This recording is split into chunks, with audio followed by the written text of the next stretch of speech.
یہ نہ خیال کرنا چاہیے کہ وہ احمق ہیں، وہ اندر ہی اندر تمہارے سب اثروں کو حاصل کرتی ہیں۔ جب خاوند سیدھے راستے پر ہوگا تو وہ اس سے بھی ڈرے گی اور خدا سے بھی۔ ایسا نمونہ دکھانا چاہیے کہ عورت کا یہ مذہب ہو جاوے کہ میرے خاوند جیسا اور کوئی نیک بھی دنیا میں نہیں، اور وہ یہ اعتقاد کرے کہ یہ باریک سے باریک نیکی کی رعایت کرنے والا ہے۔ جب عورت کا یہ اعتقاد ہو جاوے گا تو ممکن نہیں کہ وہ خود نیکی سے باہر رہے۔ سب انبیاء اولیاء کی عورتیں نیک تھیں، اس لیے کہ ان پر نیک اثر پڑتے تھے۔ جب مرد بدکار اور فاسق ہوتے ہیں تو ان کی عورتیں بھی ویسی ہی ہوتی ہیں۔ ایک چور کی بیوی کو یہ خیال کب ہو سکتا ہے کہ میں تہجد پڑھوں؟ خاوند تو چوری کرنے جاتا ہے تو کیا وہ پیچھے تہجد پڑھتی ہے؟ الرجال قوامون علی النساء، اس لیے کہا ہے کہ عورتیں خاوندوں سے متاثر ہوتی ہیں۔ جس حد تک خاوند صلاحیت اور تقوی بڑھاوے گا، کچھ حصہ اس سے عورتیں ضرور لیں گی۔ ویسے ہی اگر وہ بدمعاش ہوگا تو بدمعاشی سے وہ حصہ لیں گی۔ 16 مارچ 1903 سیر میں بعض احباب نے اپنے اپنے رویا سنائے۔ حضرت اقدس نے فرمایا کہ خواب بھی ایک اجمال ہوتا ہے اور اس کی تعبیر صرف قیاسی ہوتی ہے۔ رات کو میں نے خواب دیکھا کہ ایک شخص اپنی جماعت میں سے گھوڑے پر سے گر پڑا، پھر آنکھ کھل گئی، سوچتا رہا کہ کیا تعبیر کریں۔ قیاسی طور پر جو بات اقرب ہوئے لگائی جا سکتی ہے کہ اس اثناء میں غنودگی غالب ہوئی اور الہام ہوا، استقامت میں فرق آ گیا۔ ایک صاحب نے کہا کہ وہ کون شخص ہے؟ حضرت نے فرمایا کہ معلوم تو ہے مگر جب تک خدا کے اذن نہ ہو میں بتلایا نہیں کرتا، میرا کام دعا کرنا ہے۔ ایک صاحب نے سوال کیا کہ ضرورت پر سودی روپیہ لے کر تجارت وغیرہ کرنے کے کیا حکم ہے؟ حضور نے فرمایا حرام ہے۔ ہاں، اگر کسی دوست اور تعارف کی جگہ سے روپیہ لیے جاوے اور کوئی وعدہ اس کو زیادہ دینے کا نہ ہو، اس کے دل میں نہ زیادہ لینے کا خیال ہو، پھر اگر مقروض اصل سے کچھ زیادہ دے دے تو وہ سود نہیں ہوتا، بلکہ یہ تو حل جزاء الاحسان الی الاحسان ہے۔ اس پر ایک صاحب نے سوال کیا کہ اگر ضرور سخت ہو اور سوائے سود کے کام نہ چل سکے تو پھر؟ اس پر حضرت اقدس نے فرمایا خدا تعالیٰ نے اس کی حرمت مومنوں کے واسطے مقرر کی ہے، اور مومن وہ ہوتا ہے جو ایمان پر قائم ہو، اللہ تعالیٰ اس کا متولی اور متکفل ہوتا ہے۔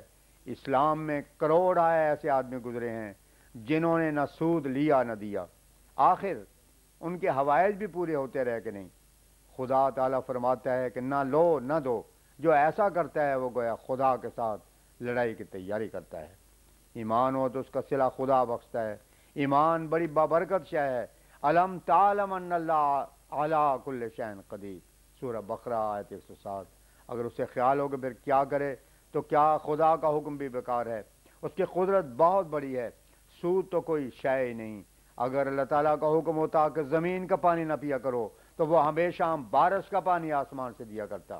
اسی طرح ضرورت پر وہ خود ایسی راہ نکال ہی دیتا ہے کہ جس سے اس کی نافرمانی بھی نہ ہو۔ جب تک ایمان میں میل کچیل ہوتی ہے تب تک یہ ضعف اور کمزوری ہے۔ کوئی گناہ چھوڑ نہیں سکتا جب تک خدا نہ چھڑاوے، ورنہ انسان تو ہر ایک گناہ پر یہ عذر پیش کر سکتا ہے کہ ہم چھوڑ نہیں سکتے، اگر چھوڑیں تو گزارا نہیں چلتا۔ دکانداروں اور تاروں کو دیکھا جاوے کہ پرانا مال سال سال تک بیچتے ہیں، دھوکہ دیتے ہیں۔ ملازم پیشہ لوگ رشوت خوری کرتے ہیں اور سب یہ عذر کرتے ہیں کہ گزارا نہیں چلتا۔ ان سب کو اگر اکٹھا کر کے نتیجہ نکالا جاوے تو پھر یہ نکلتا ہے کہ خدا کی کتاب پر عمل ہی نہ کرو کیونکہ گزارا نہیں چلتا۔ حالانکہ مومن کے لیے خدا خود سہولت کر دیتا ہے۔ یہ تمام راست بازوں کا مجرب علاج ہے کہ مصیبت اور صعوبت میں خدا خود راہ نکال دیتا ہے۔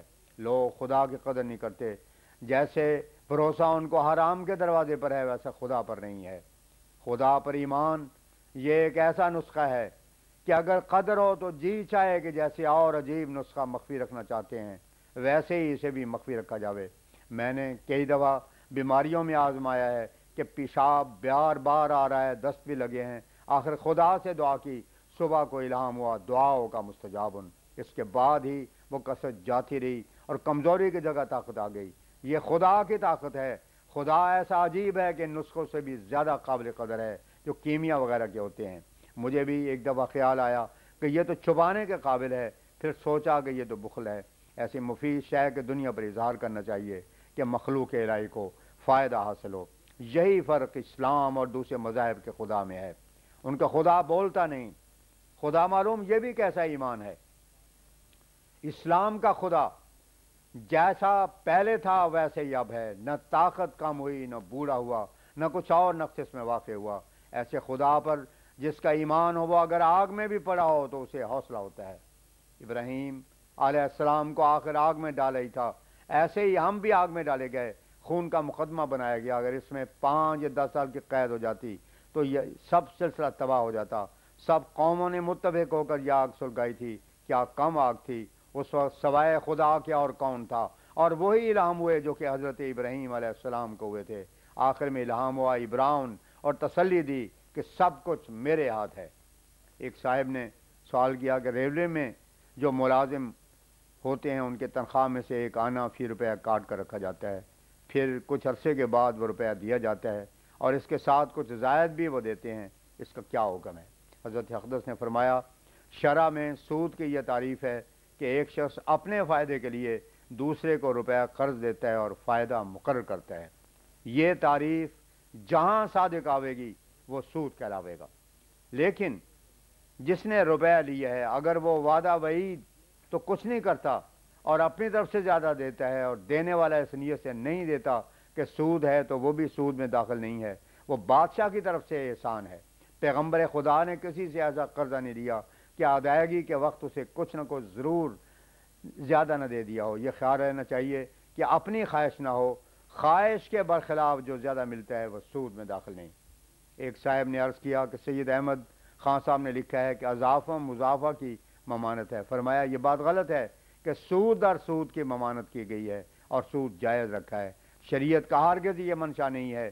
یہ فقرہ اسی قسم کا ہے جیسے کہا جاتا ہے کہ گناہ در گناہ مت کرتے جاؤ، اس سے یہ مطلب نہیں ہوتا کہ گناہ ضرور کرو۔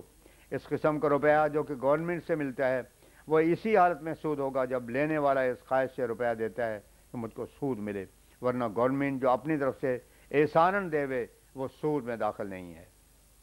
ایک صاحب نے عرض کیا کہ اگر ایک شخص تائب ہو تو اس کے پاس جو اول جائیداد اور رشوت وغیرہ سے بنائی ہے اس کا کیا حکم ہے؟